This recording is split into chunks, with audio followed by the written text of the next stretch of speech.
తిరుమలలో జరిగిన అపచారానికి ప్రాయశ్చిత్తంగా శ్రీవారి మెట్ల మార్గం గుండా తిరుమలకు చేరుకున్నారు బీజేపీ నాయకురాలు మాధవీలత. 5 ఏళ్ల జగన్ పాలనపై నిప్పులు చెరిగారు. తిరుమలను వ్యాపార క్షేత్రంగా మార్చేశారని మండిపడ్డారు. 18 సార్లు నెయ్యి ట్యాంకర్లను వెనక్కు పంపించారన్న ఆమె 18 సార్లు జగన్ ఎందుకు ప్రాయశ్చిత్తం చేయలేదని ప్రశ్నించారు. ఇతర మతస్థులకు జాతీయ స్థాయిలో కమిటీ ఉన్న విధంగా హైందవులకు ఒక హిందూ ధార్మిక బోర్డు ఏర్పాటుకు కృషి చేస్తానని చెప్తున్న మాధవీలతతో మా తిరుమల ప్రతినిధి సురేష్ ఫేస్ టు ఫేస్.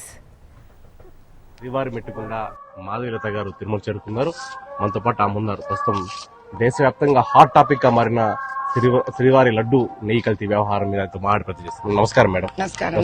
శ్రీవారి మెట్టుకు నడుచుకుంటూ వచ్చారు. అది ప్రాయశ్చిత్తము, క్షమాప్రార్థన. దేశవ్యాప్తంగా ఈ లడ్డు తయారీ మీద ఇప్పుడు ప్రచారం జరుగుతుంది, చర్చ జరుగుతుంది, దుమారం రేగింది. దాని మీద మీరేమంటారు? కనీసం ఇప్పటికన్నా దుమారం రేగిందే అని ఆనందపడుతున్నాను నేను. ఎందుకంటే లడ్లు గల్లంతులు ఎప్పుడో చేశారు. ఈ రోజు కన్నా అది బయటకు వచ్చినందుకే కదయ్యా మన హైందవులు అందరం కలిసి ఒక ఏకకంఠంతో కనీసం దీని మీద పోరాడుతున్నాం. ఇది చివరి ఘట్టం. దీనికన్నా ముందు ఎన్నో అన్యాయాలు జరిగాయి, ఎన్నో నగలు పోయాయి.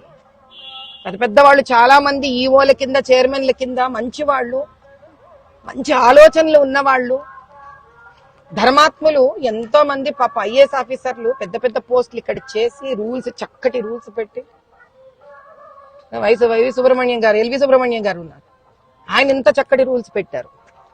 జేసీ ప్రసాద్ గారు ఉన్నారు, ఆయన ఎన్నో మంచి రూల్స్ పెట్టారు. వైవి సుబ్రహ్మణ్యం గారు ఉన్నారు, ఆయన ఎన్నో చక్కటి రూల్స్ పెట్టారు.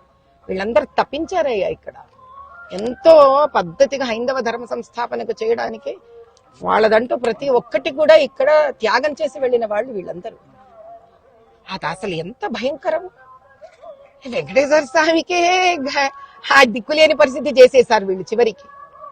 కాబట్టి ఇప్పటికన్నా దీన్ని తెలుసుకొని ఆ వెంకటేశ్వర స్వామి తిరుమల తిరుపతి బోర్డు ఏదైతే ఉందో ఆ బోర్డులో నియమించే వాళ్ళని ధర్మంగా, ధర్మబద్ధంగా హైందవ ధర్మ సంస్థాపనకు, సనాతన ధర్మ సంస్థాపనకు పాలుపడే వాళ్ళని బోర్డు మీద పెట్టాలి. కానీ అదేదో పరపతి కింద దాన్ని ఏదో పెట్టుకుంటే మనం హాయిగా చాలా గొప్పగా ఫీల్ అవ్వడం కాదు.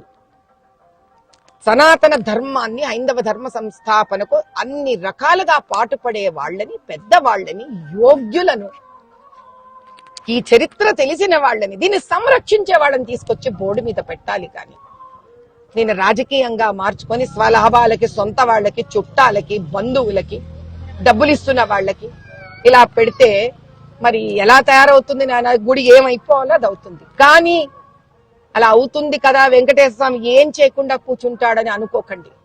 ఆయన ఈ విధంగా బయటికి దీన్ని తీసుకురావడం, అలాంటి ఎంతో మంది సనాతన ధర్మాన్ని పొగలు రాత్రి నిష్ఠగా నమ్మే వాళ్లతో ఇలా ప్రాయశ్చిత్తం తీసుకుంటున్నాడు. మాతో పాటు 27 మంది వచ్చాం మేము. ఏ కోరిక లేదు మాకు అడగడానికి. మెట్లెందుకు ఎక్కాము? ప్రాయశ్చిత్తం. దేనికి ప్రాయశ్చిత్తం? అయ్యో ఎంతో మంది భయంకరమైన పాపాత్ముల వల్ల తండ్రి నీ ముందు ఈ ప్రసాదం పెట్టారే, ఏదో రకంగా ఈ భూమి మీద మేము ఉన్నాం కాబట్టి ప్రాయశ్చిత్తం చేసుకుంటున్నాము నాయన అని చెప్పుకుంటూ విన్నపం లేఖ, క్షమాప్రార్థన లేఖను తీసుకొని వచ్చాం మేము అందరం. తెలుగు, హిందీలలో రాసుకొని దాని హుండీలో వేస్తాం.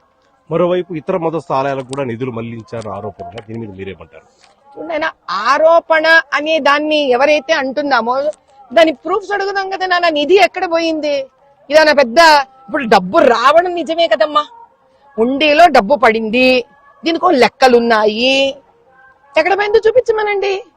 ఎంతసేపు మా మీద నింద వేస్తున్నారు, మా మీద నింద వేస్తున్నారు అని మాట్లాడటం ఎందుకు? సరే నింద వేయం, లెక్కలు చూపించండి మాకు.